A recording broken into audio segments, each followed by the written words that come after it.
When we look at, in the world today at the biggest causes of death and also disability or ill health, the biggest cause of death is blood pressure and ill health through the heart failure and strokes it causes. The next one is tobacco, cigarette smoking. And the next one, surprisingly, is raised cholesterol, because this causes atheroma, and again, major cause of heart attacks, peripheral vascular disease, and strokes. And then behind that is obesity and type 2 diabetes. And as we all know, this is a rapidly growing problem, and more people are dying of obesity, and in particular suffering from type 2 diabetes and dying from it. Now, when we think about this and how are we going to prevent these people becoming ill and dying prematurely, it's quite obvious that the most important cause of death now in the world is the food that we eat. And this is particularly because the food industry, the global food industry, is selling us and promoting and very cleverly advertising products that are very high in salt, that puts up our blood pressure, very high in saturated fat, that puts up our cholesterol, and very high in fat and sugar, which contain huge amounts of calories, and the products that are sold give no feeling of satiation or fullness, so you eat far too much of them, and you become obese, you get abdominal obesity, metabolic syndrome in adults, and then develop type 2 diabetes. So we've really got to now do something about the global food industry and the food that they're giving us, and particularly in the more socially deprived people in developed countries, these foods must be limited and must be reformulated, and they must stop advertising.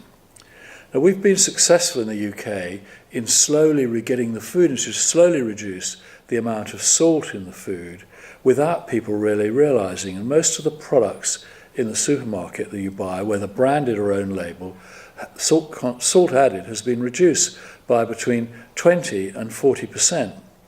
Because it's been done slowly, no one notices. And this has reduced salt in the whole population by 15%. Population blood pressure has fallen, and this has saved at least 9,000 deaths from strokes and heart attacks per year in the UK alone by this simple move. Now, we could do the same for sugar. We could slowly reduce the amount of sugar in all products, particularly for sweetened soft drinks, totally unnecessary. We could easily get it down 10% a year without people noticing in all soft drinks across the board that have added sugar, and also all the products we buy in the supermarket that have added sugar. And we could do the same for fat. And if reduced saturated fat, particularly, that would cause a fall in cholesterol. Fat has more calories than sugar, and therefore a 15% reduction in fat intake would cause about 100 kilocalorie reduction in energy intake on average, and a 40% reduction in sugar would also cause 100 kilocalorie reduction in energy intake.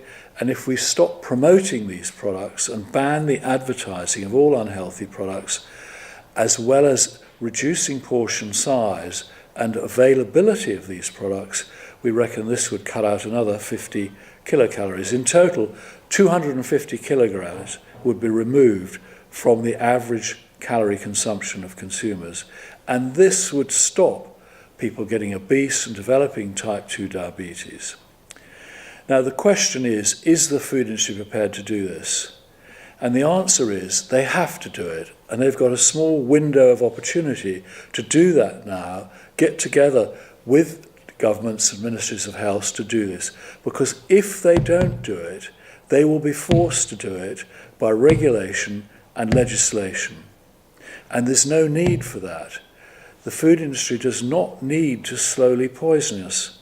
It can give us healthy foods that have much less salt, saturated fat, and calories from fat and sugar, and still make a good profit. So why don't they do that? Because dead consumers, and if they kill off consumers prematurely, which is what they're doing at the moment, those people no longer eat food, and they've lost them from their profits. Whereas if they fed everyone more healthy food, there'd be more of us, we'd live longer, and they could make more profits. So it's in their self-interest, and they have to recognise this, and the public have to recognise too the dangers of these foods, as well as governments. And we need action now to stop all these people dying completely unnecessarily through the food they eat, from strokes, heart attacks, heart failure, and many cancers as well are brought on by this sort of foods, and lack of fruit and vegetables as well.